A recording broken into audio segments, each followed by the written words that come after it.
أعوذ بالله من الشيطان الرجيم. بسم الله الرحمن الرحيم. واذكر عبادنا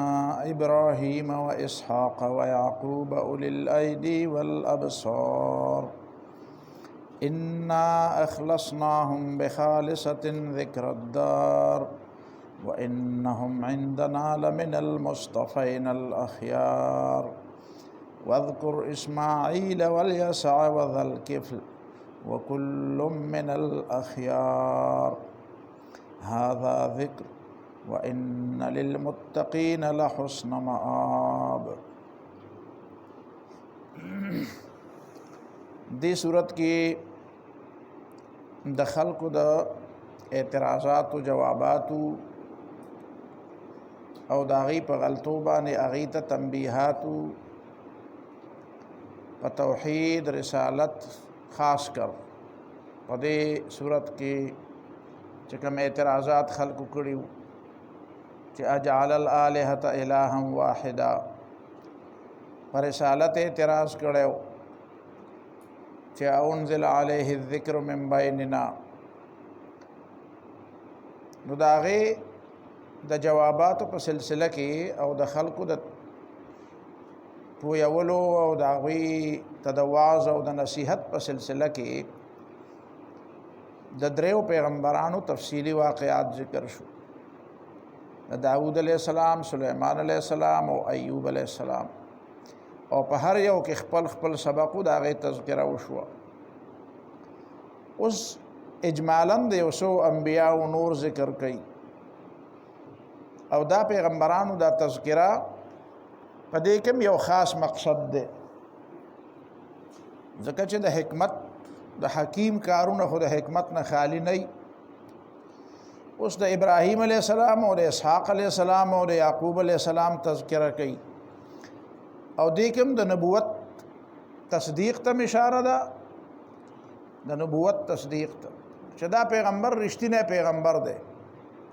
کنی تاسو ګورئ چې بنی اسرائیل او بنی اسماعیل ځان له مستقل خاندانونه او مستقل قبایل دي. نو کدی پیغمبر څنګه چې تاسو وایئ چې د کې خپل ذاتی مقصد راغستی دی، ان هذا لشیء یراد، د خپل بڑائی او خپل لوی مقصد دی. نو چې خپل لوی مقصد دی نو بیا خو بیا د خپل خاندان خبرې کولی، نو بیا د بنی اسرائیل او د خاندان چې کوم پیغمبران دي د هغوی بغیر د څه د دې نه چې د هغوی دلته څوک شته نه چې د هغوی خوشحالول مقصودي، نو د هغوی تذکره څنګه کوي؟ د ابراهیم علیه السلام تذکره خو د دې دپاره کوي چې تاسو ته هم دا ښیي چې ابراهیم علیه السلام چې په کومه لاره روان و، تاسو د هغې نه اخوا په بله لار روان یې. دغه لاره خو ابراهیم علیه السلام پرېښودې وه، دا خو د هغه د پلار او د قوم او د هغه بادشاه لار وه د نمرود. نو تاسو خو هغه د نمرود او د ابراهیم علیه السلام د پلار لار هغه راټینګه کړې ده چې کومه ابراهیم علیه السلام پرېښې وه. چې کومه لار ابراهیم علیه السلام راټینګه کړې وه خو د محمد صلی الله علیه وسلم راټینګه کړې ده. نو تاسو د دشمني کوئ، نو بیا څنګه په ابراهیم علیه السلام باندې فخر کوئ؟ نو دا خو د دې دپاره شو. خو د اسحاق علیه السلام او د یعقوب علیه السلام تذکره چې کوي، نو اسحاق علیه السلام او یعقوب علیه السلام خو د بنی اسرائیل و باباګان دي. نو بغیر د څه وجې نه د هغوی تذکره کول د دې مطلب دا دی چې نبی علیه السلام فرمایي چې زه داسې څه نوې ډله نه جوړوم، څه نوې ډله نه جوړوم. زما په دې خبره کې یا زما په دې دعوت کې یا زما په دې پیغام کې څه ډله بازي نشته. څوک هم چې د الله تعالی پیغمبران دي نو زه هغه ټول تسلیموم، منم یې، که زما د قبیلې دی، که زما د خاندان دی، او که د عربو دی، او که د عربو نه بهر دی، نو دا هغه پیغام دی په دې کې. نو د اسحاق علیه السلام او د یعقوب علیه السلام تذکره از خود چې کوي نو د دې دپاره کوي، دا د نبوت د تصدیق دلیل دی چې پیغمبر خدا صلی الله علیه وسلم د وجه نه اختلاف نه دی پیدا شوی، اختلاف ستاسو د لاسه پیدا دی. که دې نبي علیه السلام هغه پیغمبران نه منلې نو بیا خو به تاسو ویلی چې ظاهره خو تا ځان له ډله جوړه کړې ده، څه ذاتي مقاصد دي. نو نبی علیه السلام خو د هر پیغمبر تذکره کوي او بعضې پیغمبران تاسو پیژنئ هم نه، د هغه تذکره مو کي، هغه تاسو په تاریخ کې د سره شته نه، تاسو د هغې نومونه نه دي اورېدلي. نو د اسحاق علیه السلام او د یعقوب علیه السلام نومونه خو معلوم دي، خو دا رستو چې ورپسې بیا وایي چې الیسع او ذوالکفل. ګوره اسماعیل او الیسع او ذوالکفل په یو روایت کې راوستي، حالانکې الیسع او ذوالکفل دواړه چې کوم دي دا د بني اسرائیلو پیغمبران دي او اسماعیل علیه السلام په اولاد کې نه دي، خو د دې باوجود د دې په دې کړۍ کې راوستل. نو د الیسع او د ذوالکفل نه خو د بني اسرائیلو صرف اهل علم خبرو، عام بني اسرائیل چې کوم دي عوام او هغه تم نه خبر، نو د مکې خلک خود نه خبر. نو د هغه پیغمبرانو تذکره نبی علیہ السلام وایي چې زه کومه چې کوم پیغمبران لا تاسو پیژنئ هم نه، او د هغې زه عظمت منم، د هغې زه احترام کوم، د هغې قدر کوم، د هغې د ایمان باندې خلکو ته دعوت ورکوم، د هغې د احترام دعوت ورکوم. نو ته څنګه په ما باندې د ډلهبازۍ الزام لګوې یا په ما باندې دا الزام څنګه لګوې چې ته وایې چې ستا په دې دعوت کې خپل ذاتي مقصد دی. او دای په یو داسې په کړۍ کې درې واړه ذکر کړل چې اسماعیل علیه السلام خو د نبي علیه السلام بابا دی، د قریشو پلار دی، او الیسع دا د الیاس علیه السلام زیر تربیت پاتې شوی او د الیاس علیه السلام د وفات نه بعد بیا دته پیغمبري ملاو شوې ده. او ذوالکفل چې دی دا د ده په باره کې خو مسایل ډېر زیات دي چې څوک وایي چې دا کم پیغمبر دی، ډېرو خلکو مختلف نومونه ذکر کړي دي، خو صحیح خبره داسې ښکاري والله تعالی اعلم چې دا به حزقیل علیه السلام. حزقیل علیه السلام د هغې زمانې پیغمبر دی چې کله بخت نصر په بابل په دغه باندې په فلسطین باندې حمله کړې وه، بیت المقدس باندې، او بیت المقدس یې تعالی والا کړی او بني اسرائیل یې بوتلي و بابل ته، او د بابل د اسیرۍ او د قید په زمانه کې تقریبا 100 کاله خواوشا دا زمانه وه چې دی باندې دا د اسیرۍ زمانه تېره شوې وه. نو په دغه دور کې دا حضرت ذوالکفل علیه السلام په دغه وخت کې پیغمبر شوی دی، او قرآن چې د هغې په باره کې وایي چې وکل من الاخیار،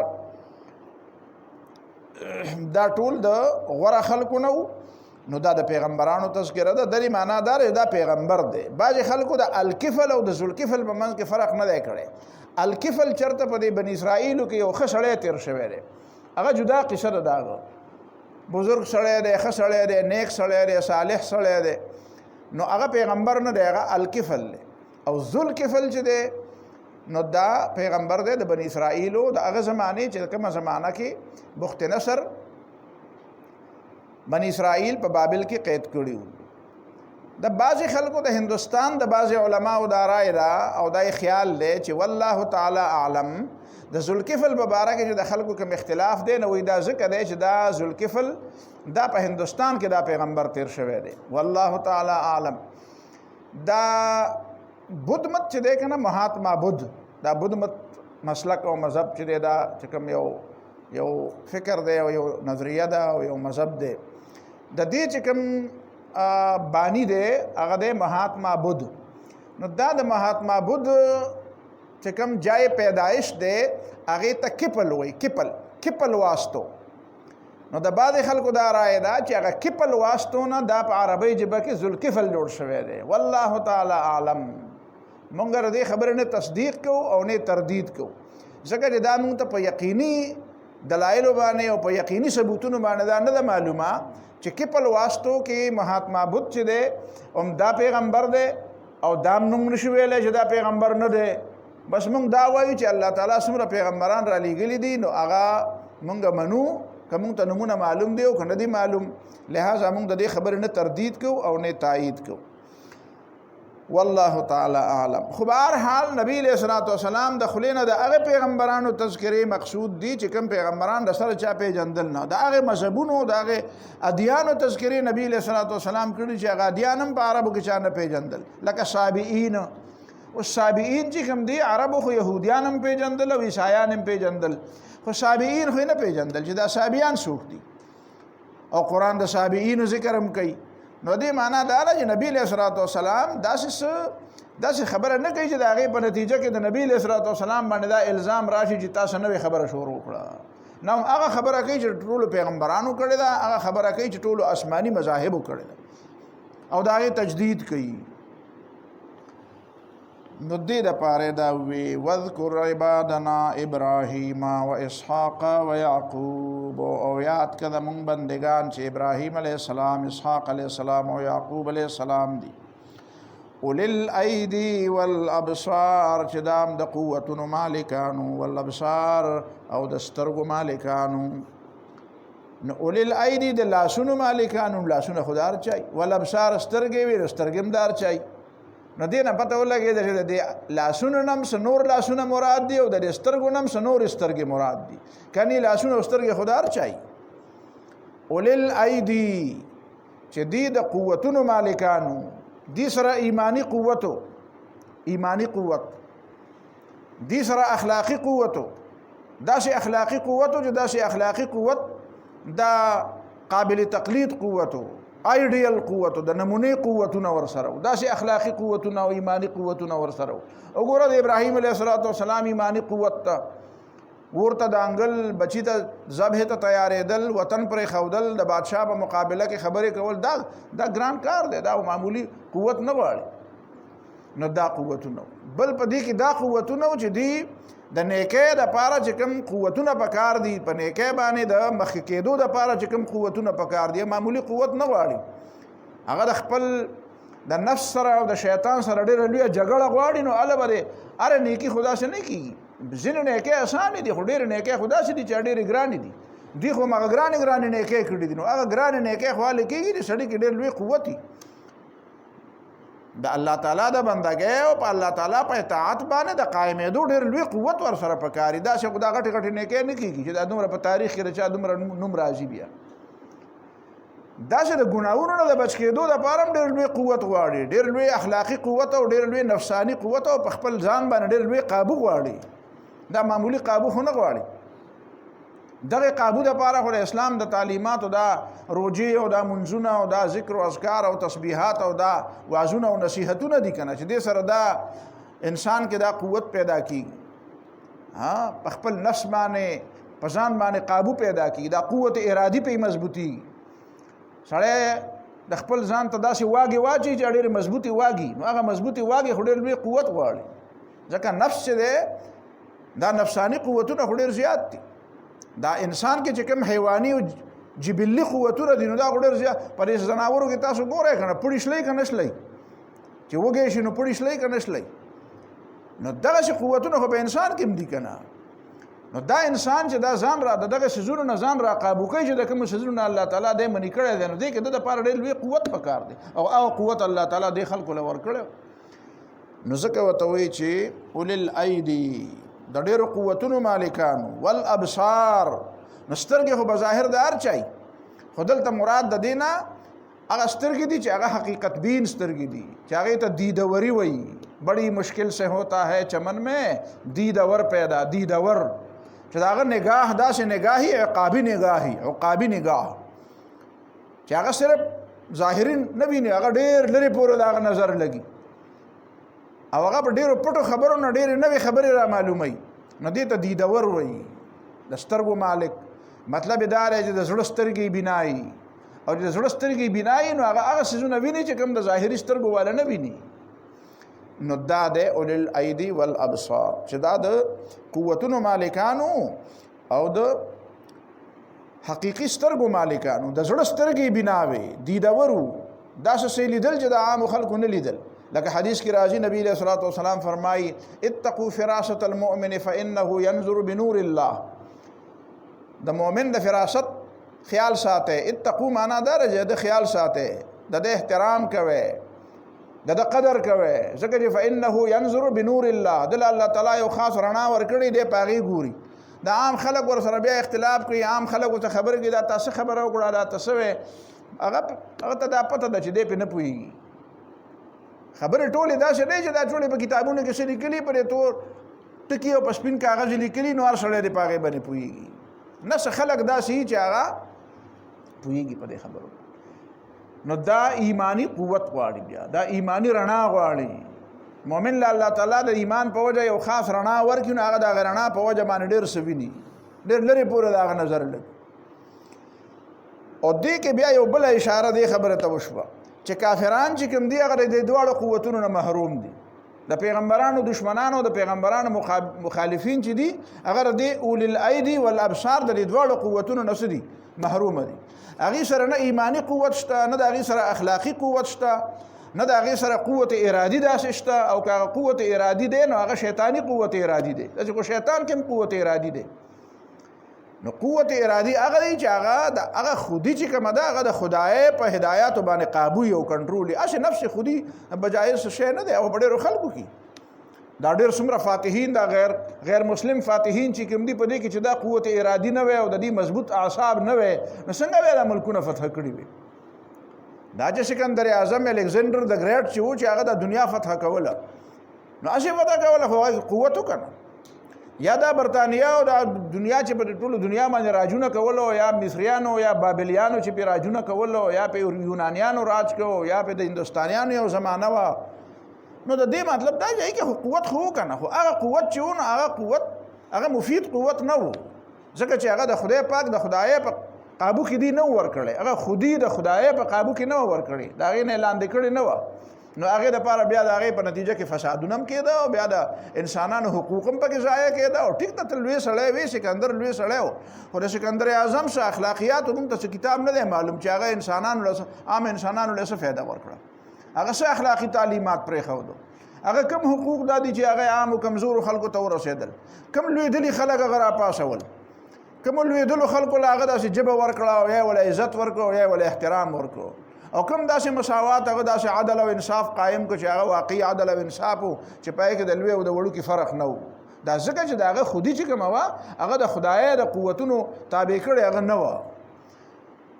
نو مؤمن له چې کوم خودي الله تعالی ورکې نو د دې معنی بدای چې هغه خودي د خدای د قوتونو او د الله تعالی د ربوبیت او د الله تعالی د الوهیت تابع نو دا خودي بیا سره د فایده ورکړي نو مؤمن د دې خودي نه لوی حصہ اخلي او کافر د دې خدای نه محروم دي داسې اول الایدی والابصار داسې د دیدوري والا دا بصیرت او دا نور ایمانی والا نو هغه مبارک هو قران ویل یعلمون ظاهرا من الحیات الدنیا هغه صرف کارا کیلکولیشن کوي کارا ګوري حاجی په خوا یو ځل ډېر موده مخکې خبره ده سو پیندل شل کاله مخکې ما نه یو کس تاسو ما ته وستا تنخواه څومره ده نو ما وته ویل نو هغه ما ته وی چې په دې کې خو څنګه گزاره کیږي نه ما ته یې ګوره رسل چې دې سره یو بل شی بل شاملېږي وی بل څه مې دې کې برکت ده نو برکت څنګه ده مې برکت وسته ته نه پوهېږي ته په کیلکولیټر باندې حساب کوي برکت په کیلکولیټر کې نه راځي د برکت د پاره سینسی نشته دې په کیلکولیټر کې ورواچې خبره باندې پوه شو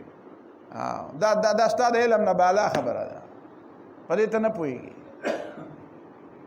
نو اول الایدی والابصار دا یو ځان له دیدوري غواړي دا یو ځان له بصیرت غواړي دا یو ځان له رڼا ده هغه رڼا نه کافر محروم دی وای برکت څه ته وای برکت څه ته خجی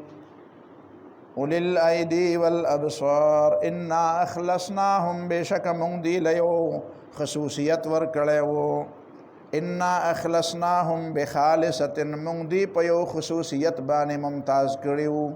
مونږ دی له یو خاص خصوصیت او خاص امتیازي شان ور کړو او هغه امتیازي شان هم په څه وجه ور کړو ذکر الدار د وجد یادول د دینه آخرت لرا دی د آخرت راهیان او مسافرو دی په دنیا کې چې وخت یې راو نو هر خبره به د آخرت په طلبانه تلل یواز د دنیا په تل نه تلل دی به دې ته قتل چې دا خبره د آخرت په طلبانه فایده ده که نقصان ده نو هغه ته به قتل نو چې د آخرت په طلب یو تلل او په دې پوهېده چې دا خو په دې سپکه نو هغه ته توجه نه کول او چې د آخرت په طلب باندې سپکه نه ده او درنه ده او پوره ده نو بیا هغه ته توجه کول نو د دې د تمام جدوجهد محور دنیا نه و د جدوجهد محور آخرت نو د دې وجه الله تعالی مونږ دی له خصوصیت ورکړي یو خاص مقام هم دی له ورکړي نو مطلب دا دی چې تعالی خو هغه مقام نه ملاويږي چې کوم پیغمبرانو ته ملاو ده خو تم د آخرت راهي جوړ شو د آخرت مسافر جوړ شو نو خصوصیت بتا تم ملاو شي انا اخلصناهم بخالصه بشک مونږ دی له ورکړو یا خصوصیت مونږ دی خاص کړو په یو خاصه خالصه مونږ دی خاص کړو په یو خاصیت مونږ دی له ورکړو یو خصوصیت او هغه خصوصیت څه شی نو یا مونږ ولا ورکړو خصوصیت هغه خصوصیت ذکر الدار خصوصیت په خپل داو چې د دوی کمال دا او چې دوی به همیشه آخرت یادو، دوی به آخرت مسافرو حاجی او دوی به هره معامله د آخرت په تله تلله. یا دوی له مونږ خصوصیت ورکړی نو په دې وجه م ورکړی و چې دوی هره خبره د آخرت په تله تلله. نو لذکر الدار، او د الدار چې وی کنه مطلقاً، نو دار خو کور ته وای، نو کور خو د دنیا دا کورم کور دی او دا خو هر څوک یادوي. نو الدار پته ولګېده چې الله تعالی وایي چې دار مطلقاً ذکر شي، نو دې نه مراد هغه کور چې بیا ته سړی چرته ځي نه، او د دنیا دا کور که د سړي خپله مې خو یو ځل خو د سړی ځي، که زه دې ځي نه بل څوک یې په کټ کې ودرړې او بوی ځي، وایي ځه ځه بیا نه پرېږدي په کور کې، وایي لکه قبر ولا که نه یې، وایي قبر ولا که نه څوک یې خو خامخا بوځي. نو خپل خپلوان په کټله خو خپل خپلوان د کور چې وباسي خو د ټولو نه اول اوږه ولا هغه خپل خلک ورکوي، نو دا خو بیا کور نه شو که نه، چې یا ته په خپله خوښه وځي او یا ته څوک وباسي. نو الدار هغه دی چې په رښتیا معنا کور چې بس په هغې کې سړی وي نو بیا وي، نو هغه د آخرت هغه کور دی. نو الله دې مونږ ته راکړي. وانهم او بشک دا پیغمبران عندنا زمون په نسبانه لمن المصطفین، دا ورکړی شو نو دا هغه کسانو نو چې هغه ورکړی شوي مصطفی نبی علیہ السلام هم مصطفی دی، نو پیغمبران مصطفین دي، مصطفون، نو دا جمع مصطفی جمع ورکړی شوی، او الاخیار چون کړي شوي، منتخب کړي شوي، غوره کړی شوي او د ټولو نه چون کړی شوي، او الاخیار دار چانه غوره.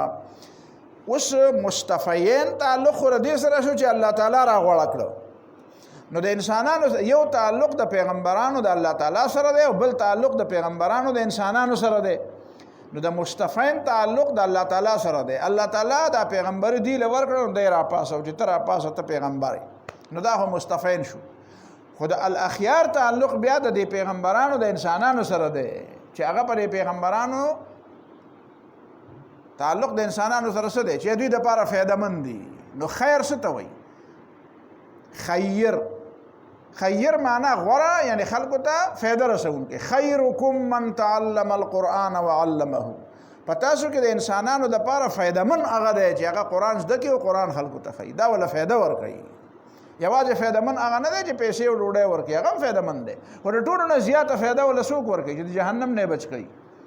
چې جنت لاره ورته ښیي، د الله تعالی د رضا لاره ورته ښیي. نو د اخیار تعلق معنا دا دی دا مفید خلکو. هر پیغمبر د خپل زمانه او د خپل قوم او د خپل امت دپاره مفید و، هغه خبرې ورته کولې چې هغه د هغوی د فایدې خبرې وي. نو دا پیغمبر چې تاسو ته کومې خبره کوي دا ستاسو د فایدې خبره کوي. تا ته چې وایي چې کلمه ووایه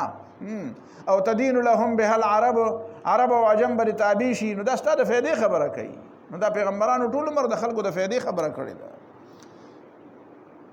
لمن المصطفین الاخیار، دا غوره کړی شوو خلکو نو او دا خلکو نو چې الاخیار چې هغه د خلکو دپاره مفید و، د دنیا دپاره فایدهمند و، دنیا ته د فایدې خبرې کړي دي. واذکر اسماعیل والیسع وذا الکفل، او یاد که اسماعیل علیہ السلام، الیسع علیہ السلام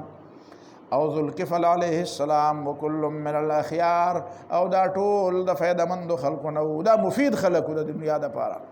دا د دنیا دپاره فایدهمند خلکو دي، دنیا ته فایدې ورکړي دي. نور خلکو چې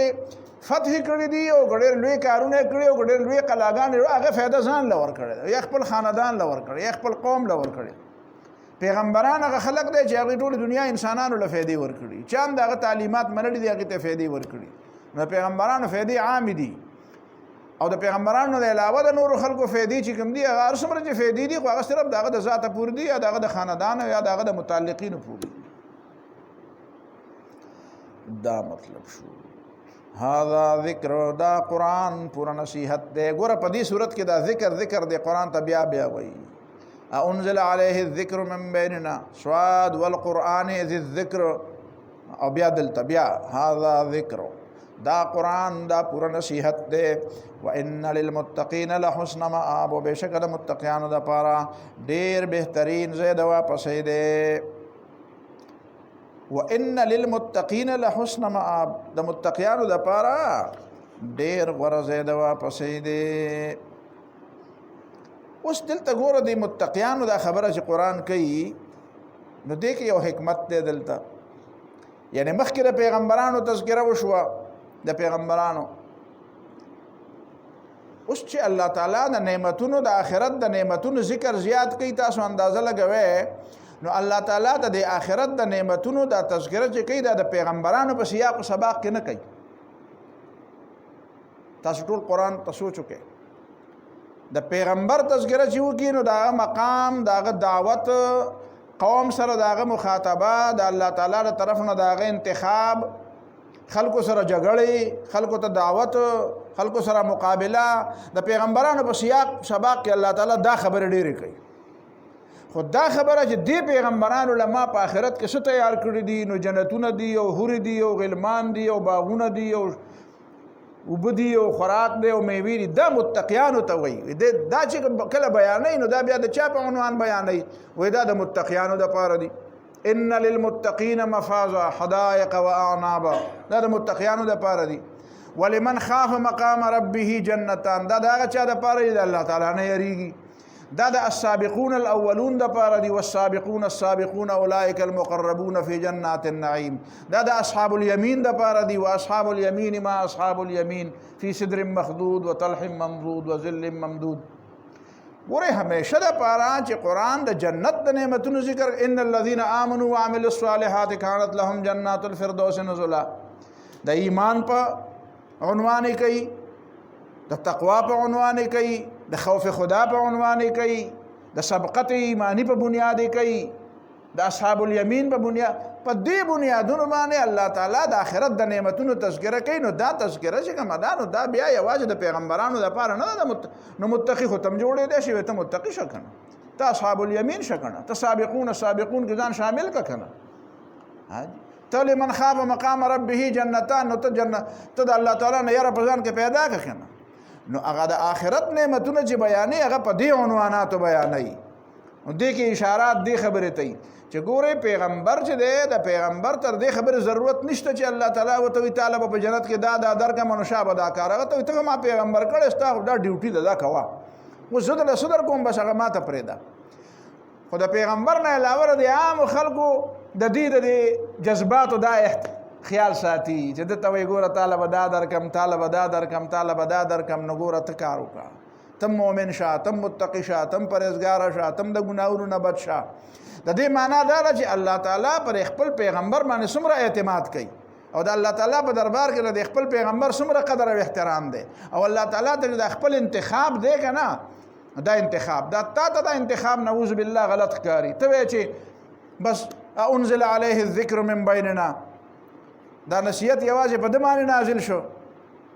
نه تا ته خدا انتخاب نعوذ بالله قابل اعتراض ښکاري خو الله تعالی ته بالکل قابل اعتراض نه دی. الله تعالی وایي چې ما چې د پیغمبر ته پیغمبري ورکړه نو دې ته اوس د دې خبرې ضرورت نشته چې زه دا ورکړم د تعالی به زه په جنت کې څه درکوم نه خو چې ما پیغمبر که بدلی به دا نو دې معنا دا ده چې الله تعالی په دې خپل پیغمبر دومره اعتماد کوي چې ده ته زه دا ونه ویم چې تعالی په جنت کې څه دي علی الخصوص ده ته دا ونه ویم نو خدای خو هغه کار کوي چې کوم کار د کولو دی چې کوم کار د فریضه او ذمہ داری ده. دویمه نکته په دې کې دا بیانېږي دې ته سوچ کوه دویمه نکته په دې کې دا ده چې دې متقینو دپاره چې دا څه دي نو دا د متقینو دپاره د نارینهو دپاره د زنانهو دپاره د پیغمبرانو دپاره د غیر پیغمبرانو د هر چا دپاره دي دا د هر چا دپاره دي.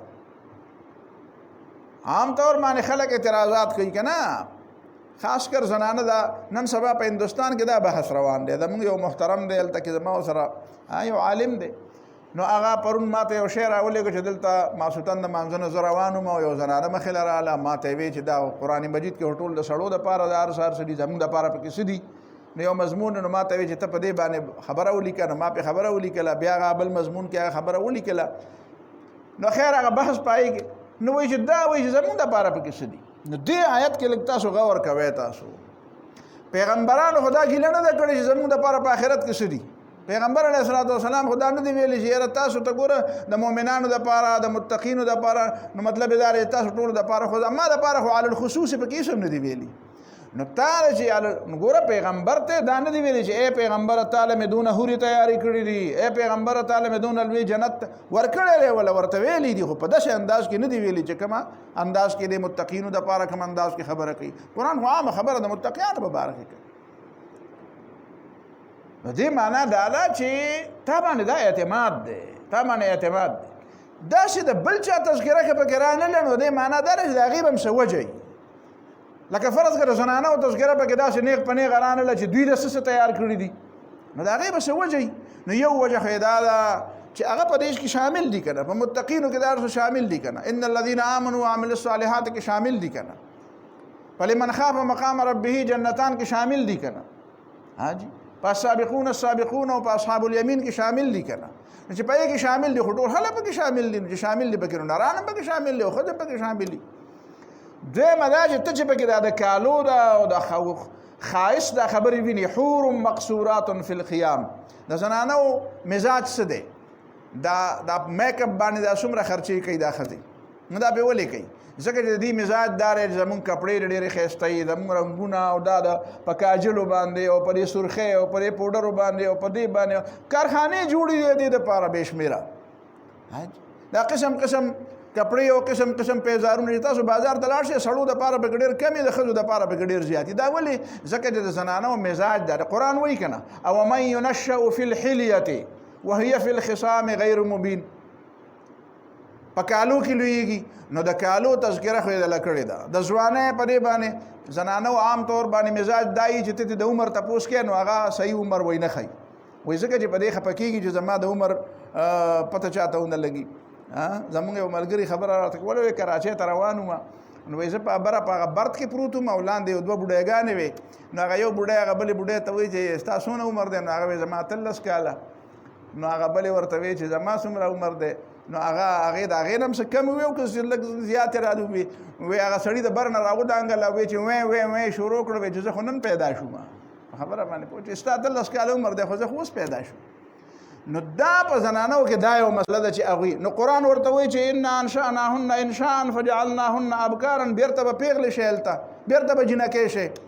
یو بوډا نبي علیه صلات وسلام سره روانه وه، نبي علیه صلات وسلام ورته ویې چې بوډیګانې به جنت ته نه ځي؟ نه په ژړا شو چې بوډۍ نه ځي، خو زه خو پاته غرقه شم. نبي علیه السلام یې نه بوډۍ به نه که نه، خو هلته به بیرته ځوانه شي نو بیا به ځي، بیا خو د خوشحالۍ نه خو بیا خو البته بلکل.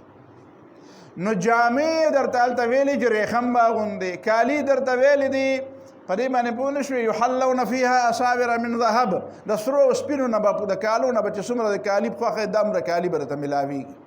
پوه شي په خبره باندې.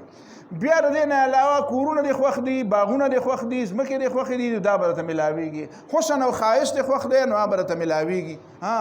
بل دې څه خوښ دي؟ خوراکونه دې خوښ دي نو هغه درته میلاویږي. بل به ته یو بیبي چې کومه هلته د جنت وي نو هغه به څه هغه په جنت کې خاتون اولي، ځکه چې هر سړی چې دی هغه ملک سردار بادشاه دی، نو ته به خاتون اولي. نو ته په دنیا کې د یو خاتون اول نه تپوس وکړه، ورته ته نور څه غواړې؟ په پاکستان کې خو د خاتون اول څه فیصله به لا شوي که به نه شوي چې کم یو ده، 2-3 خو به وي نو، خاتون اول او ثاني او ثالثه، دا دلته اکثر 2-3 خبره باندې پوه نه شوې، دلته لا ډېر حساب کتاب داسې نه وي. خو به هر حال چې کوم هم اول ده نو د هغه نه چې تپوس وکړې نو هغه بله هغه وایي چې بس نور څه غواړم، خو ما دپاره دا پوره ده که نه، ما دپاره خو دا پوره ده که نه. نو چې خاتون اول مقام هم درته میلاو شي، ملک هم شي، کوین شي، نو کوین او سرداری او بادشاهي او ملکتوب هم درته میلاوي، او کالی او بنګړي او دام درته میلاوي، او جامې هم درته میلاوي، او ځواني هم درته میلاوي، او خوراکونه هم درته میلاوي. نو چې ته دا خو لا دا دي چې دا درته قرآن ذکر کړه، خو د دې نه علاوه چې هغه دي فلا تعلم نفس ما اخفي لهم من قرة اعین، چې هغه شی دله پټ ساتلی دي چې هغه نه ماته معلوم دی او نه تاته معلوم دی، هغه به هم تاته میلاوي. نو دې نه علاوه ته څه نور څه غواړې ته؟ او د جهنم نه خو زه وایم چې د ټولو نه لویه خبره خو د خس دپاره دا ده چې فمن زحزح عن النار وادخل الجنة فقد فاز. ته دې خبرې غم کوې چې ما له بالته دا یو که به نه یو، سړي له به دا یو، ښځې له به دا یو، سړي له به بھائی ډېرو سړو ته هم هغه څه نه دي میلاو چې کوم څه ډېرو چاته میلاو دي. ته وایې سړو ته به دا میلاوي ما ته به دا نه میلاو، نه ما ډېرو سړو ته هم هغه څه نه دي میلاو چې ډېرو سړو ته میلاو دي. هلته به په سړو کې هم فرق مراتب وي، سړو کې به هم فرق مراتب. ولې اصحاب الیمین والا سړي دي دا سابقون الاولون سړي نه دي نو اصحاب الیمین ته السابقون الاولون ته چې ملاو دي هغه اصحاب الیمین ته ملاوي نه دي ملاو پیغمبرانو ته ملاوي نو هغه عام مؤمنانو ته ملاوي نه دي ملاو نو پته یوازې دا نه لري ته چې ماته به پکې د دې غم مکوه چې ماته پکې دا ملاو شو ماته پکې دا ملاو نه شو د دې غم مکوه د دې خبرې غم کوه چې جنت وګټي فمن زحزح عن النار وادخل الجنه فقد فاز څوک د جهنم نه لري شو جنت ته دن شو بده کامیاب دی نو په دغه کامیابی چې ته ملاو شو نو بیا خو هر څه ملاویږي بیا به الته بیا چې تاسو غواړئ ولکم فیها ما تشتهي انفسکم ولکم فیها ما تدعون او ته د دې نه لګیای دا به یو کدا باندې او دا به یو کدا باندې نو دا مکوا خبره باندې تا د پیپر د ورکول وخت دی په دې وخت دا وخت ضایع کاوه ما ته لګیای د سیسس پیپر ورکې ها او د پیپر 3 غنټې ټیم دی فرض کا او ته پای کې دا خپل ایگزامینر نه تاسو کې چې څنګه چلې نو مال په کې گاډي راکې کنه او کم گاډي وراکې مته چې افسر شمنو کم گاډي برال راکې او زما کرسي په 100 روپۍ څنګه کرسي وای او زما دفتر په څنګه او ایسی په کې یو کوم هغه به ته وای چې بیخ دی ونه د وخت ضایع کې پیپر پاس کا بیا به کی بیا ته چې بیا راشي بیا په هغه وخت کې بیا کیږي ته په دې وخت دا خبره مکه وکړه په دې وخت خدا پیپر پاس کا نو ته دا وخت کې دا امتحان ورکا چې د جهنم نه بچ شي او جنت ته دن شي بیا که الته څه شی ونه بیا ووایه چې یاره ماته خو پکې دا ملاو نه شو زه خو دا غواړم او دا نشته نو داسې خو سوال نه پیدا کېږي چې ته څه غواړې او دا به نه وي دا الله تعالی وعده کړې ده دې آیاتونو په دې مطلب پوهېږئ تاسو چې دا زه داسې خبره څنګه کوم په کوم سیاق و سباق کې کوم هذا ذکر دا قرآن نصیحت دی نو نصیحت والا متقی د ځانه جوړ کا پیغمبر خو نشي جوړ نو په پکې او درېمه خبره بیا بل شوه چې بل مرته بیا کړې وه هغه څه شوه چې ته په دې خبره باندې لګیایې چې انزل علیه الذکر من بیننا هغه سوال و جواب سیاق و سباق لګوه چې مونږ موجودو زمونږ په موجودګۍ کې دی پیغمبر شو نو دی خو پیغمبر شو پیغمبري خو تللی ده دا خو تا ته نه ملاوېږي دا ټوټې خو د اوس په سوري وتړه چې تا ته به د دې نه څه ملاو شي دا خو تا ته نه ملاوېږي خو تا ته دا ویلی شوي دي چې د پیغمبرانو لاندې هم ډېرې مرتبې دي نو متقي خو د ځانه جوړ کړه متقي خو جوړېدی شي که نه پیغمبر نه شي جوړېدی نو متقي نه شي جوړېدی نو متقي خو د ځانه جوړ کړه دا فایدې راته ملاو شي او د متقیانو دپاره خو مفازه کامیابی دي مزید وان للمتقین لحسن مآب بشک د متقیانو دپاره غوره ځای د واپسې دی جنت هغه څه دی جنات عدن جنتونه د همیشه اوسېدو دي عدن بالمکان اذا اقامه عدنا چې پکې ځای کې درنې شروع کړه جوخ کې ناسته د پاسېدو نه دی نو عدنا جنات عدن داسې جنتونه چې پکې به یي څوک به رتې وباسي نه مفتحة لهم الابواب کلاو شوي به پرانستی شوي به لري شوي به د دې دپاره د هغې ورونه او دروازې به ولا د مخکې نه لري وسيق الذين اتقوا ربهم من الجنة زمرا حتى إذا جاءوها وفتحت أبوابها چې دي ورځي نو دروازې به کلاوي ورونه به صحیح لري متکئین فیها دی به پکې تکیا لګولي ډډې به لګولي ډډه لګول د څه نښه ده د بېغمۍ د سړی بېغمۍ نو ډډې وایي څه بابا میلمې ډډه دې لګولې ده نو دا ډډه لګول د بېغمۍ نښه ده بېغمه به متکئین فیها تکیا به لګولي ډډې به لګولي په دې کې یدعون فیها او راغواړي به په دې جنت کې بفاکهة میوې کثیرة ډېرې ډېرې داسې نه چې بس میوه ووایي نو بس یو دانه کجوره به درله درکړي چې زه په دې ګزاره کوه نه څومره غواړې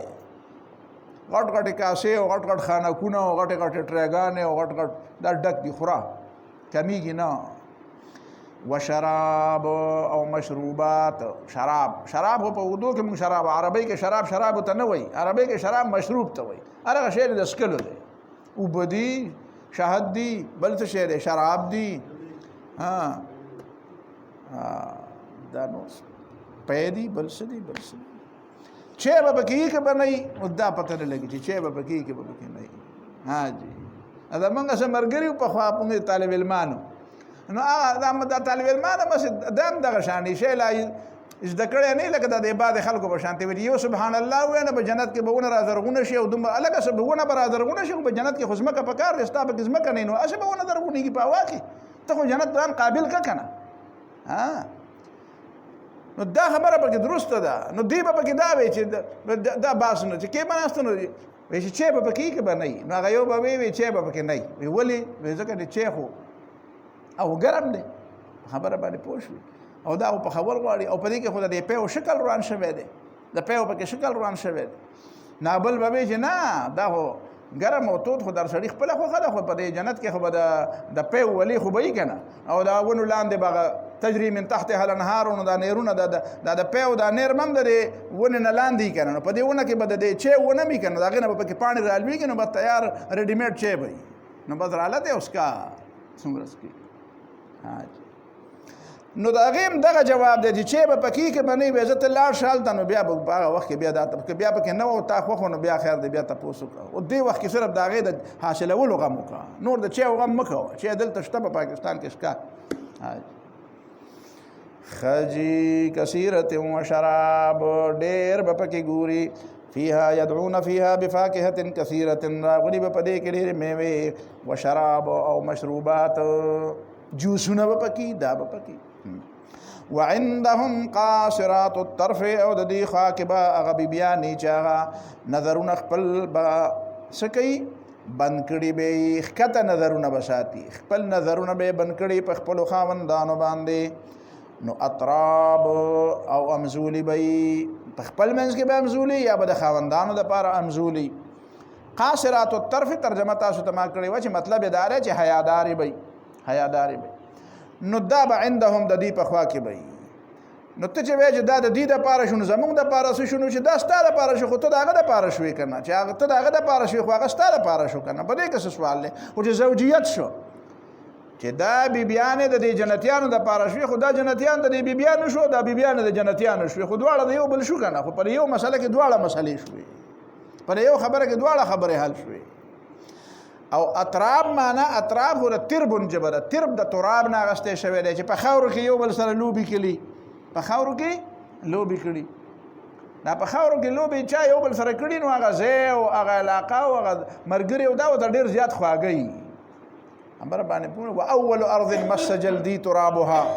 هغه ځمکه سړي ته ډېره زیاته خواږی چې کومې ځمکه کې سړي په خاورو کې لوبي کړي نو چې لوبي ورسره کړي نو هغه یو بل ته ډېر زیات هغه مرګري یو بل ته ډېر زیات خواږی نو مطلب دا دی چې دا ولې خواږی ځکه چې د هغې په منځ کې فکري هماهنګي دا امزولتیا بجای خود څه مسله نه ده امزولتیا کې اصل کې فکري او د پسند او د ناپسند او د خوښې او د ناخوښې او د دلچسپیانو چې کومه هغه هماهنګي ده که نه چې د هغه یو کومه دلچسپي ده هغه بل هم هغه دلچسپي نو دا په دې وجه باندې د اطراب ذکر کوي چې دا به د یو بل سره نږدې معنا دا ده چې په دې په منځ کې به یو فکري بعد به نه چې یو به د یو څیز لکه یو بوډا او یو ماشوم چې د یو بل سره کښېنی یو بوډا او یو ماشوم چې کښېنی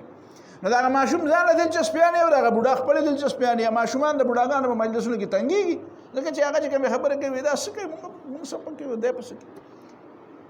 نو مطلب یې دا دی چې د اصل خبره د دلچسپیانو د دلچسپۍ ده نو د اطراب چې کوم دی همزولي هم عمر دا په دې وجه باندې د یو بل سره خواږی چې د دې دلچسپیانې یو شانتي دې په منځ کې فکري تضاد نه وي ذهني هماهنګي د یو بل سره وي اطراب چې دا به صحیح او دا عندهم قاصرات الطرف کې دا یو خبره واورئ په دنیا کې خو لکه تعلیمات دي چې خلک زنانو ته تعلیم ورکوي او نارینهو ته هم تعلیم ورکوي چې هلکه او قرآن ورته وایي چې مسلمانانو ته وایي چې نظر ښکته ساتئ او ښځې ته هم وایي چې نظر ښکته ساتئ په جنت کې به داسې تبلیغونه او دعوتونه او دا درسونه نه وي چې سړی به په کور کې ناست وي او ښځو ته به وایي چې راجمه شئ او غلمانو ته به وایي چې راجمه شئ هلکه ګورئ داسې کوئ او داسې مه کوئ او کته ګورئ او بره مه ګورئ او دا به پکې نه وي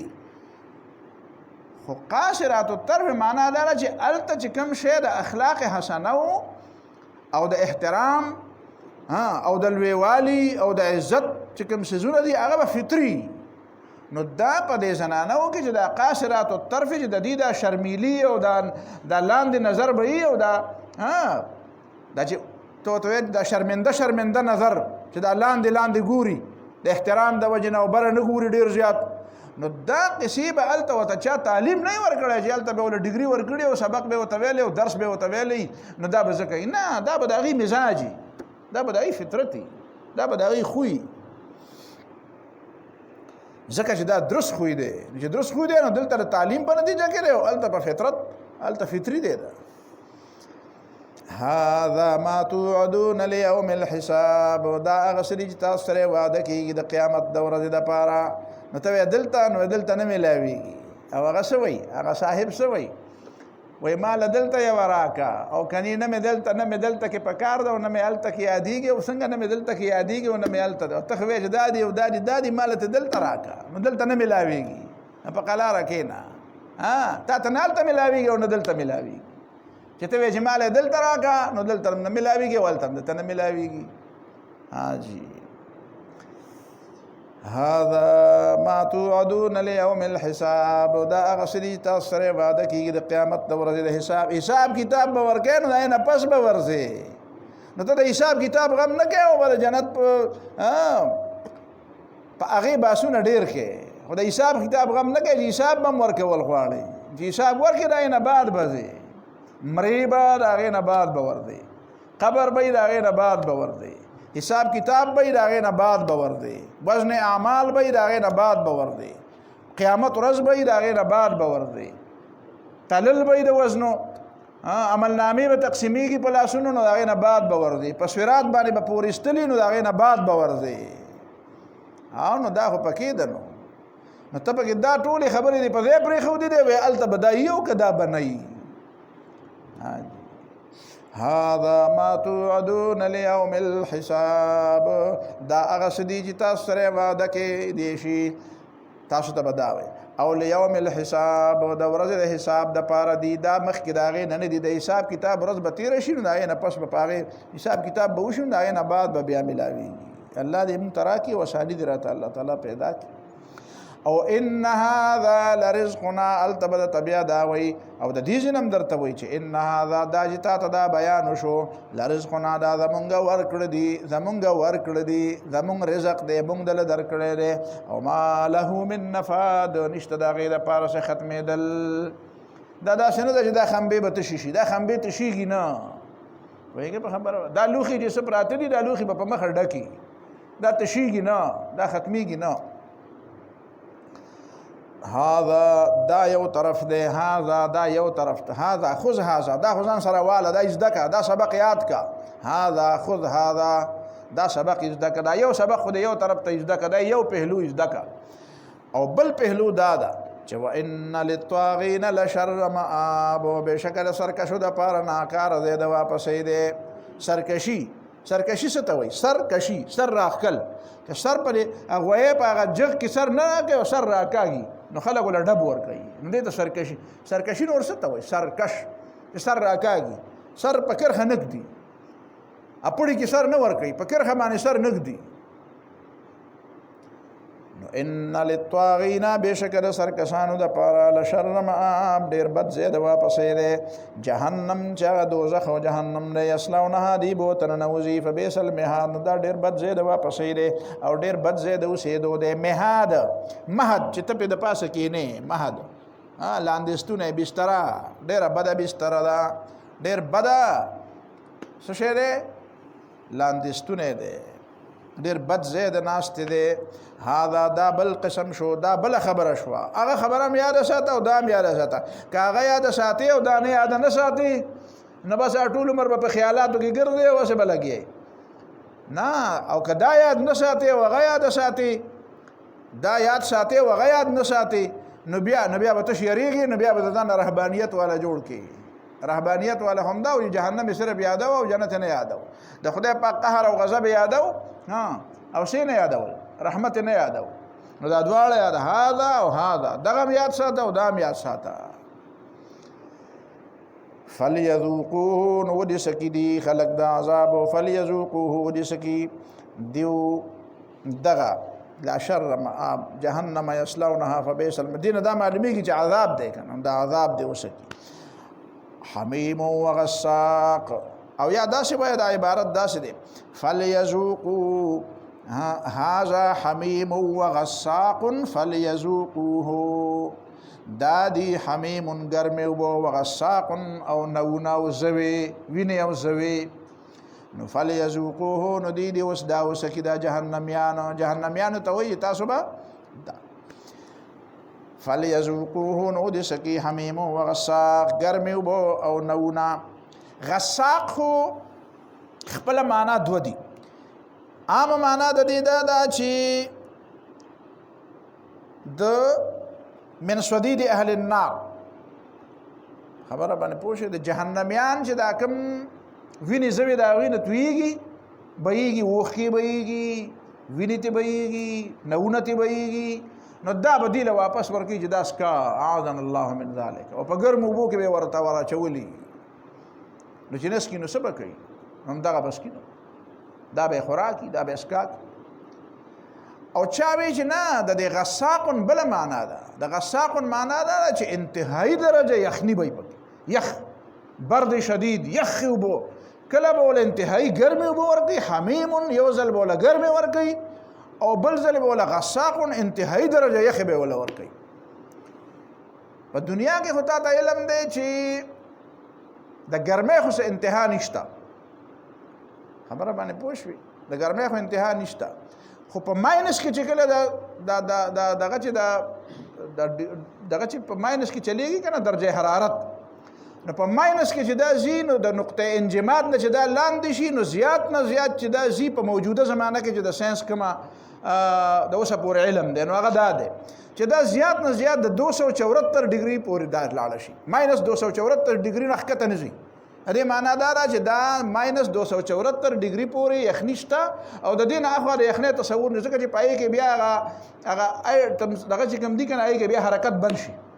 خبره باندې پوه نشوي دا ایټم حرکت بیا پای کې بند شي بیا نشي کېدی نو بیا سوال دغه د دې نه زیاته خو ګرمي چې کومه نه دینه چې د پاسه ګرمي نو ګرمي څومره ده بد د ګرمۍ سه انتها وي نشته خو د جهنم باغ باره کې ته دا نشي ویلی چې دا هم واقعي په دې کې به دا یخني چې کوم ده دا هم واقعي په ماینس 274 باندې او د دې نه به ښکته کېږي نو دا الله تعالی ته علم دی چې دا هغه یخني به څومره ډېره زیاته وي دا د دنیا دا خو ته وایې چې د دې نه زیاتېږي خو د آخرت هغه نو هغه الله تعالی ته علم دی چې دومره به زیاته وي چې هغه به د هغې انتهایي یو طرف ته به د انتهایي ګرمۍ د وجې نه سړی تباه کوي او بل طرف ته به دغه اوبه چې کومې دي دا به دومره ډېرې زیاتې یخي چې هغه به د هغه ډېرې یخنۍ د وجې نه سړی تباه کوي اوس د دې څه مطلب شو دا خبره ډېره ذهن ته پرېوځي ذهن ته په دې وجه پرېوځي چې یو طرف ته بدیل انتهایی ګرمي اوبه ورکړی کېږي او بل طرف ته بدیل انتهایی دومره یخې اوبه ورکړی کېږي چې هغه به د هغې ګرمۍ نه په هغې کې ډېر زیات عذاب وي دا ولې وایي ځکه چې دی په دې دنیا کې په افراط او په تفرید کې او دی په اعتدال نه ته د پیغمبرانو لار چې کومه وه پیغمبر خلکو ته د اعتدال لار ښودلې وه نو د اعتدال لار پرېښوده نو یا به دې طرف ته پرېوته او یا به دې بل طرف ته پرېوته لکه حضرت علي رضی الله تعالی عنه مشهور روایت دی په دې نهج البلاغه کې دی نهج البلاغه خو پېژنئ که نه چې دا مشهور کتاب دی په کې حضرت علي رضی الله تعالی عنه اقوال دي پکې او دا دغه د بیر غدیر خم دا واقعات او دا قسمه خبرې نو هغې کې د حضرت علي رضی الله تعالی عنه یو قول نقل شوی دی وایي الجاهل اما مفرط و اما مفرط الجاهل اما مفرط و اما مفرط جاهل څه کوي یا زیاتې کوي او یا انتهایی کمې کوي دی په اعتدال نه ځي اعتدال چې کوم دی دا د انبیاء او تعلیمات دي اعتدال د ایمان د وجې نه راځي په سړي کې چې هغه په دنیا کې هم داسې خبره کوي چې نو د دې وجې نه د اسلام دین اعتدال دی وکذلک جعلناکم امة وسطا دا امت وسط دی د اسلام تعلیمات چې کوم دي دا ټول د اعتدال تعلیمات دي په دې کې افراط او تفریط نشته په دې کې داسې یو طرف ته غړېدل نشته چې یا افراط شي او یا تفریط شي او چې دا دې پرېښودو جهالت دې شروع کړو یا به افراطي او یا به تفریطي نو دغه افراط او د تفریط عملا مخکې یو ځل پرې باندې ما بحث کړی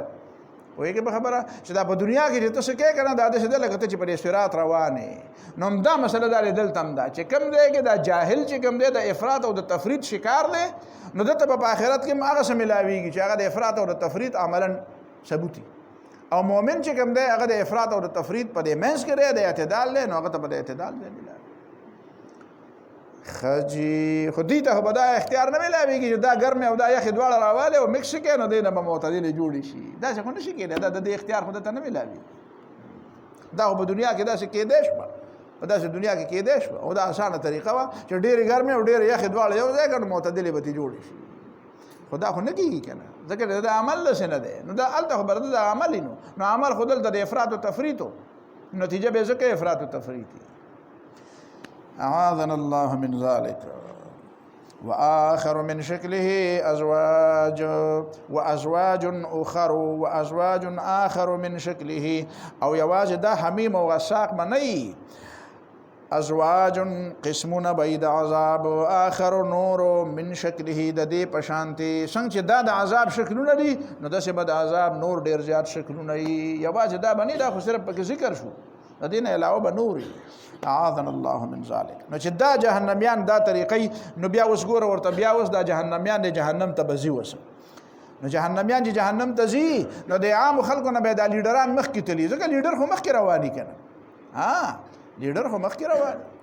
لیډر د پاره خو ځان لځای جوړي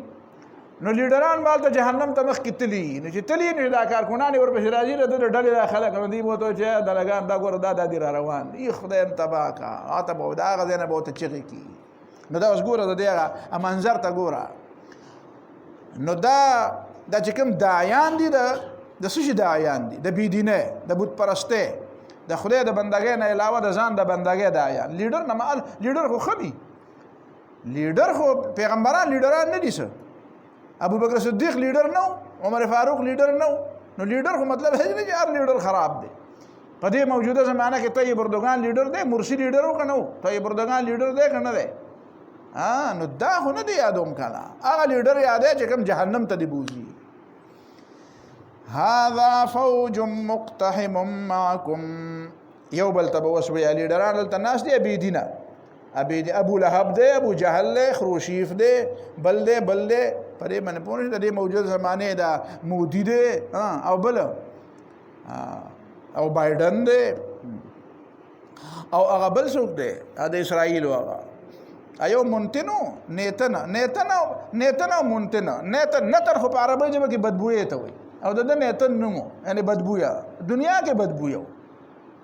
او اوس خو هغه نفتالی دی نفتالی نو دا به هلته پراته هذا فوج مقتحم معكم یو بل ته به وایي دا دی را روان دی دا گروه دا دی را روان دی مقتحم معكم او دا دی را دننه کېدونکی دی ستاسو سره دی جهنم ته هغه دی هغه هم په دې طرف را روان دي جهنم ته را دننه کېدونکي دي نو لا مرحبا بهم دی خدای وایي لا مرحبا بهم دی خدای تباه کی دی د پاره د ستړي مشي نه حاجی مولانا محمد ادریس د تورو دلته ترجمه کړ دا لا مرحبا بهم خدای دی وایي ناغي به ورته وایي چې لا مرحبا بكم خدای دی تاسو وایي دا ساده ترجمه ده د پخوانه دغه وکړه د پښتو ساده ترجمه مولانا ادریس حاجی هذا فوج مقتحم معكم دا یو ډله د کافرانو دغه تابعدارو دغه ورکرانو دغه جیالو هغه جیاله یوازې د خاص پارټۍ خبره نه کوم مطلب دا دی چې د هر یو چې د خپل لیډر باندې والهانه استقبال دی لفظ دی والهانه باندې تاسو ما پر خپل تیسس کې دا والهانه باندې یو چپټر په هغې پر لفظ باندې مې تحقیق کړی دی والهه وله په عربی ژبه کې لیونتوب ته وایي نو والهانه استقبال بس چې لیډر راشي نو دی پاگل شي دی په ځان نه پوهېږي تاویږي چغې وباسي تاویږي کته ځي بره ځي ټوپونه وایي چغې وباسي لیونه والهانه استقبال کوي والهانه استقبال یې وله وکړو د خپل لیډر نو دا چې والهانه استقبال به چا کوو که نه دا د لیونتوب په شانې به لیوانه به تاوېده نو دی به څه شو چې لیډر راشي نو هغه لیډر هم بیا په ځان نه پوهېږي او دی هم په ځان نه هغه چې دې کارکونانو ته وګوره چې اوهو دا خو ما باندې سر ورکوي نو هغه بیا ځان له هغه بیا چې ته په 3 غنټې تقریر نو بیا ځان له لګیایي هغه هم بیا اوږدې خبرې وله ورځي وکړه نه ورځي خو لګیایي او دی خو خود والهانه نو دی خو په خپله لیونی نو لا مرحبا بهم دی ته د ستړي مشي نه دی ته د ستړي مشي نه خدای دې تبا کی دی خدای وای انهم سوال النار دین دې دوزخ تراتون کی دی مطلب دا چې دلته دیم را در علی دلته دا لکه په دبه مم نظر لګی چې دا غره ځکه په دنیا کې خو به د بوګه ګرځه ولا موضوع به والهانه استقبال کو او اوس به زه ته ګورم چې دیم سره شي کولای زم سره شم کولای نو دا به خطر را پسې سره راغی لکه دا بر د پاره یو ذهني اذیتی دا د پاره به ذهني اذیتی هر بادشاہ هر فرعون بداسي چې هغه خپل درباریانو ته ګوري نمرود به ګوري دا خو یوازې دا خو خاص خبره نه کوم ته یوازې په یو خاص سیاق او سباق کې علي خو ار یو بيدینه سړی ته ګورو بیا دا هغه شاګردانو ته ګوره استاد دې نو بيدینه شاګردان دي حاجی دا چې دا بيدینه مشران او دا بيدینه کشران دا ارس لا مرحبا بهم دی د پاره د ستړي مشي نه دی د پاره د پخیراله نه دی خدای وای انهم سوال النار بشک دیم نه نوت دین کې جهنم تا نو قالو ناغي به دا خبره ووري چې ګوره وته نور کله به ما پراتلو خوشاله ده چې دا دراغه اوس په وګه کی او زما پراتلو دا د خپه ده لا مرحبا بهم دا قالو نو دا کار کنان بورتوای دا لاندې خلق بورتوای تابعدار بورتوای بل انتم بلکې تاسو جهنم یعنی تاسو دوزخ روان انهم سوال النار ګوره لا مرحبا بهم انهم سوال النار دو خبرې دوی کوي نو هغه دواړه وتاغي وي بل انتم بلکې تاسو سوال النار تاسو خو زمونه مخکې دلته راغلي تاسو خو دا موږ هم دا روان یو تاسو خو دا راغلي په کې مخکې نه ناشې او لا مرحبا بكم خدای دې تاسو مو وي ته مونږ ته چې خدای دې وانه خدای دې تا وي ځکه دې تاسو انتم قدمتموه لنا تاسو مونږ له دا خبره را مخکې کړې وي دنیا کې به تاسو مونږ ته دا خبره نیغه نیغه کولې د کم په وجه جهنم لاړو یا دا جهنم تاسو مونږ د پاره را مخکې کړې ده مطلب دا دی چې د جهنم ته دراتلو د لار مونږ له تاسو جوړه کړې ده انتم قدمتموه لنا تاسو مونږ له دې د لارې جوړې کړې د جهنم تاسو مونږ له مخکې د لارې جوړې کړې د جهنم تاسو زمونه مخکې وې او مونږ در پسې یو نو فبئس القرار نو ډېر بد ځای د واپسې دی او د اوسېدو دی دا جهنم نو قالو دی به بیا وایي ربنا دا کارکنان به وایي ربنا ای زمونږ ربه من قدم لنا هذا چا چې مونږ ته دا لار را وړاندې کړې ده چا چې مونږ ته د دوزخ دا لار ښودلې ده هر څوک چې دی نو فزده عذابا ضعفا فی النار نو زیات ورکې دل عذاب د چن په جهنم کې دل ډبل ډبل سزا ورکې ځکه چې مونږ هم غر کړی او ځان هم غر کړی او بل دار چې د خلوي نو کسر اتلب نو حساب رد ډیره و د مونږ به کم و دل ډیره ورکې دې کې دل ډیره ورکې نو دی چې بیا التکین نو بس کې بنې نو ناس به یعاذنا الله من ذلک نو بیا به یو بل سره روغ شي وای بچا سم دلته یو چې دلته یو نو بیا به وایي چې هلکه زمونږ او ستاسو شریک دشمنان چې وو چې مونږ به ورته ناکاره خلک وي نو هغسې شو وقالو بیا به دا جهنم یان یو بل ته وایي ما لنا لا نرى رجالا څه شوي دي چې مونږ نینو هغه سړي کنا نعدهم من الاشرار چې مونږ به شمارل د شریانو نه مونږ به چې وي دا ناکاره خلک دی اسی په ایمان وایي چې سړی ټول عمر تسبیح په لاس کې او نفلونه باندې نفلونه کوي او په تندي کې محراب جوړ شوی نو هغه ته څوک ناکاره وایي ناکاره خو دې ته وایي چې په څه کې کار لري ناکاره خو دې ته وایي چې د دنیا په اجتماعي کارونو کې کار لري ته چې د اسلام او د بندګۍ او د تقوا کوم تصور پیش کې نو هغه تصور خدا دی چې د چا هم لاس تقوا به نه پاسوي په کوټګۍ کې به ناسي د خلوت یو کوټګۍ به یا به جومات کې ناسي او بیا به په سجدو باندې سجدې او بس نه په ګوټ کې ناسي او تلاوتونه به کوي او ذکرونه به کوي او بس دنیا څه کوي او څه کوي بد نو ته چا شری ویلی دي دا سړی دا سړی چا شری ویلی دي په کوم مذهب کې ورته شری وایي دا سړی په اسرائیلو کې ورته شری نه وایي دته په امریکا او په برطانیه کې څوک شری نه وایي دته څوک شری وایي دغه خلکو دا ابو طالب خواله چې راغلی او د نبی له سلام په سره شکایت کوو نو وته دا خبره کوله کنه چې دغه مونږ خو ته څه نه وایو خدای پرې چې د خپل څه کوي خو مونږ ته څه نه وایي چې دا تاسو غلط کار کوي مونږ ته نه دی ویلي چې ته غلط کې ته د یو خدای بندګي کې نو کاوه خو مونږ دې ته غلطه ولې وي وایا کې وای خو نبی له سلام تم دا وی کنه چې خپل کار سره کار لره کنه مونږ سره څه کې او د شعیب علیه السلام قوم شعیب علیه السلام تاسو وایي الصلاة تأمرك أن نترك ما يعبد آباؤنا أو أن نفعل في أموالنا ما نشاء إنك لأنت الحليم الرشيد. خو خيار سړی په پردو کارونو کې کار لري خو منځونه کوه ځان لکه موږ ته د منځونه نه منې کړی نو دا نعدهم من الاشرار چې موږ به دا د شریانو نه ګڼل چې دا شرپسند دي. نو شرپسند خو هغه ته نه وایي چې هغه په جومات کې ناستي او ته سجدې کوي. شرپسند خو هغه دغه ته وایي چې هغه ته ډز کوي نو هغه هم در باندې ډز کوي. چې ته وایې چې زه ته نه اخلم نو هغه وایي چې څنګه به رانهالې دا عمل کو. چې ته وایې چې زه پکې کفر راولم نو هغه وایي څنګه به پکې کفر راولې دا خو د مسلمان ځمکه ده. نو شریع خو دی دغه ته وایي چې دی د هغه د ملا مخې له راځي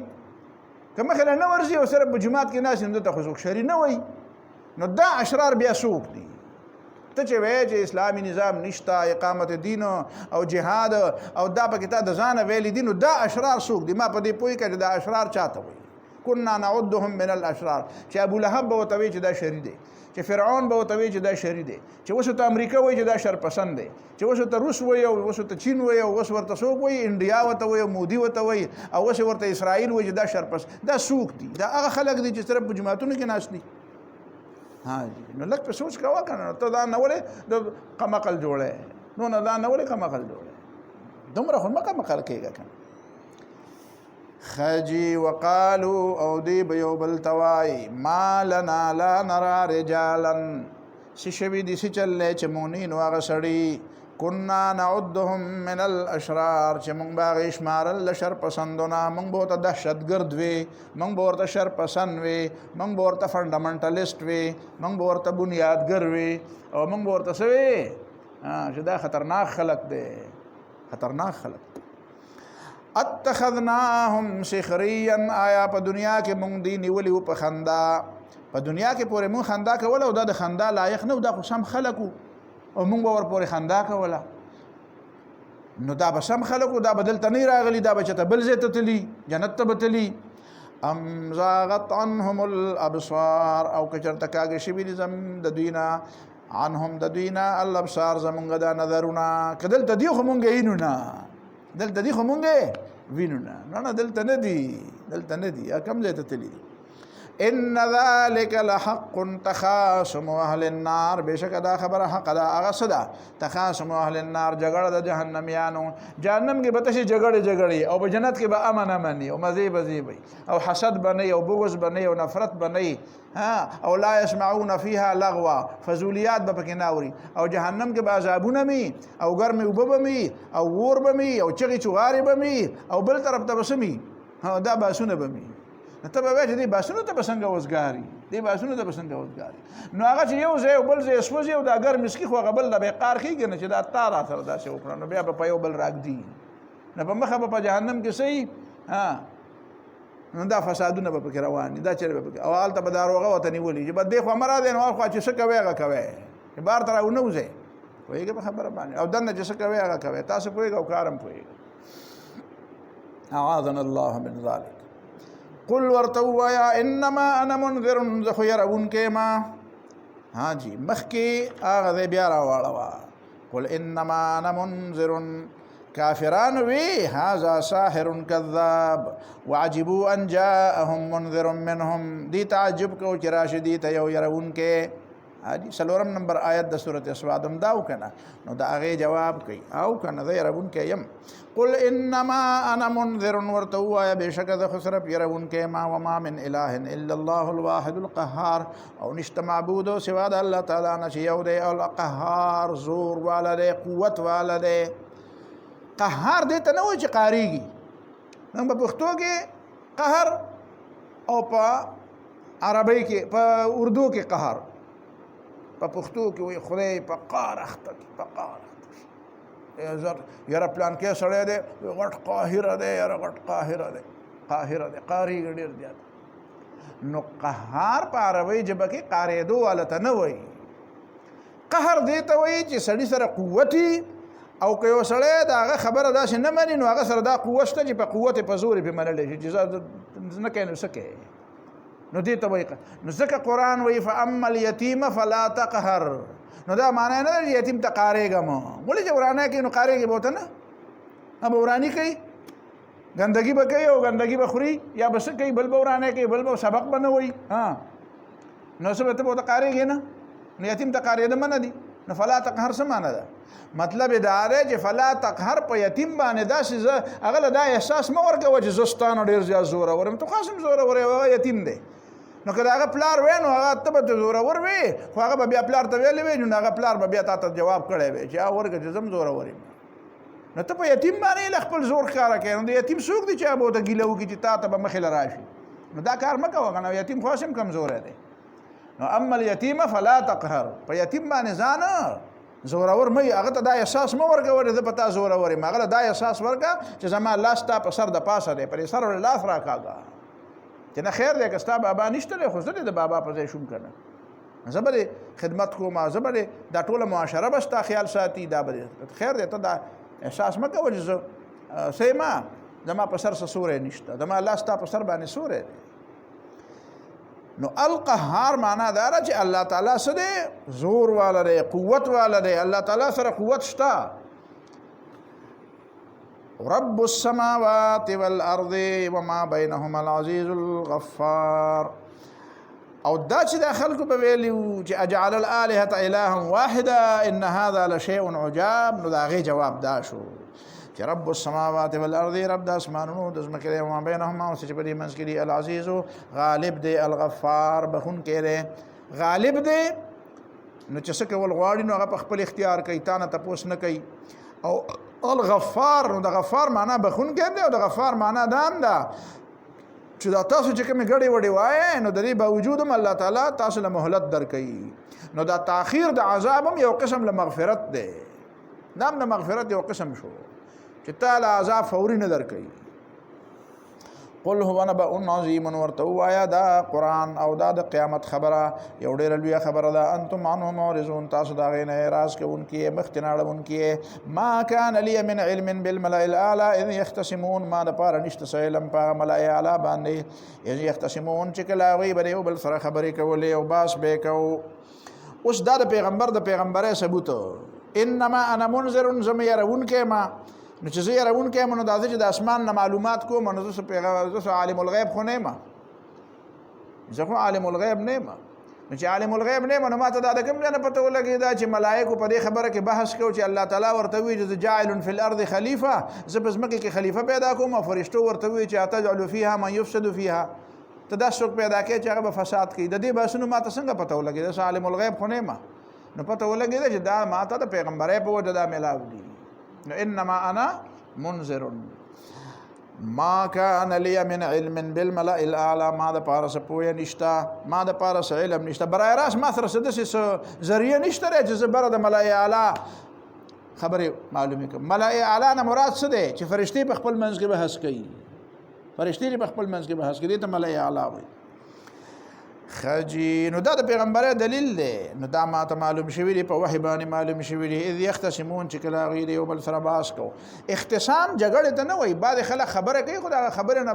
بل سړی دا معلومې کوي چې دا لکه دا موږ پښتانه چې خبرې کوو نو دا پنجابیان اکثر ویریږي، وایي ګوره چې جګړه کوي، ځکه چې موږ خبرې کوو نو په لاسم کوو، کله قاریږو، کله څنګه و، که نه په خپل منځ کې انداز د خلکو داسي. نو هغه چې کوم خلک د دې انداز نه خبر نه، هغه زړه درځي چې خدای پاک زه به اوس څه کوم، په خبره هم نه پوهېږم، او د کوم ته پړ ویم او کوم ته به وړ ویم، او دا خو دا جوړ په یو بل جوړ ورل، په یو بل ورل. دا اول چې د عربو ته خلک تلي و که نه، نو بیا چې به واپس رالم دا لطیفې به هلته ډېرې کېدې. وایي هلکه د عرب ډېر ښه خلک دی. وایي څنګه؟ وایي یاره بس ته به ورته کنزل کوې، هغه به درته قرآن آیات وایي، نو هغه به عربي وایي که نه، اما عربي خراب وایي هغه درته د قرآن آیات. او بل وی چې دوه کسو جګړه ونه، د هغه نه هغه غیر عربي نه تپوس وکړو، د عجمي نه، هر پنجابی به، پښتون به، بنګالی به، هر څوک چې وایي دا جګړه څنګه وشوه، وایي خبر نه یم، خو یو بل ته داسې لنډي لنډي صورتونه واورول او په یو بل یې راکېښود. ښه نو هغه وایي چې که دا ټول عرب وایي دا صورتونه وایي، په یو بل یې راکېښود، وایي نور ته خو خبر نه یم. اذ یختصمون، نو اختصام مطلب دا دی جګړه نه ته وایي، خو بحث کوي، یو خبره کوي، بله خبره کوي، بل ته خصم وایي که نه، ته خصم. دا د لکنو خلک چې کوم دي که نه، دا وایي ډېر زیات باادب او باوقار او داسې او داسې که نه، نو یو بل باندې مقدمه، نو یو مقدمه نو هغه ورته وایي چې حضرت جی تشریف لایې، او دواړه زوره روان یو مقدمې له، په دې باندې پوه شي. نو بیا دواړه په یو ګاډي کې روان شي او بیا هلته لاړ شي بیا واپس راشي نو بیا یو بل سره په لارې مدد مو کې ولته کې مقدمه مې دی یو بل سره بیا هغه یو پکې چې ته خبره داسې لږه غونډه درنه غونته کې وکړي نو دی ورته وایي چې دیکھو میرے بھائی محترم ایسا نہ ہو کہ میں بھی آپ کی والدہ ماجدہ کے حق میں کوئی بری بات کہہ دوں دا سے رکھ رکھاو والا او دا سے که نه دا نو مطلب چې بد ردې وایي نو عام داسې څه ډېر زیاته څه په قینج او څه په ده نو داسې خو د هر چا خپل مزاج نو ټول خو داسې نه خجی اذ یختصمون چې کله بیا یو بل سره بحث کوو نو ملایکو خو بحث کوو ایوحا الی نو بیا ما ته څنګه پته ولګېده د ما سره د علم بله ذریعه خو نه ده نو ذریعه دا ده چې وحی ده نو وحی خو په پیغمبر راځي ایوحا الی ما ته وحی کېدی شي ما ته وحی نشي کېدی مګر الا ردې خبرې چې انما انا نذیر مبین چې بېشکه زه یرونکی یم او ښکاره اذ قال ربک للملائکة انی خالق بشرا من طین یاره جی بس دی نن زما طبیعت دونه ښه نه دی دا ځای لږ تفصیلي وایو بیا انشاءالله ربنا آتنا فی الدنیا حسنه وفي الآخرة حسنه